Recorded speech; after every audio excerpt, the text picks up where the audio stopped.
এটা হচ্ছে গন্ধ পাতা বা পাত পাতা বলে আঞ্চলিক ভাষায়। এটার আজকে বড়া বানাবো। তো এটা বড়াটা খেতে অনেক সুস্বাদু। আর যখন এই কাঁচা পাতা মানে এই পাতাটা এখন শুকতে একটু গন্ধ গন্ধ, তো পাতাটা ধুয়ে কুচি করে নিয়েছি। এখানে পেঁয়াজ মরিচ কুচি দিয়ে দিলাম। এর সাথে এখন আদা রসুন এবং জিরার পেস্ট দিয়ে দিব। জিরা বাটা একত্রে বেটে রাখছি, আদা রসুন জিরা একত্রে বাটা আছে, সেখান থেকে দিয়ে দিলাম একটু পরিমাণ মতো।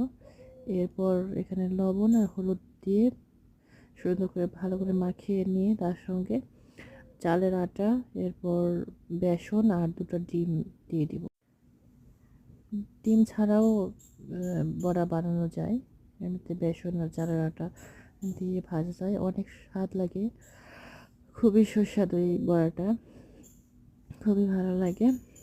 তো এটা অনেক জায়গায় কী নামে পরিচিত জানি না। তো গন্ধ পাতা, গন্ধ ভাদুরি পাতা এরকম কিছু বলে। আর আঞ্চলিক ভাষায় মানে যেখানে আমি আছি সেখানে পাত পাতা বলে পরিচিত। তো এই তো খুব সুন্দরভাবে মাখিয়ে দিচ্ছি। হ্যাঁ, আর এই পাতার বড়াটা খুবই আসলেই অনেক মজা, কিন্তু কাঁচা পাতার গন্ধ একটু উদ্ভট টাইপের। তো এই কারণে ওইটা ওই নামে পরিচিত আর কি।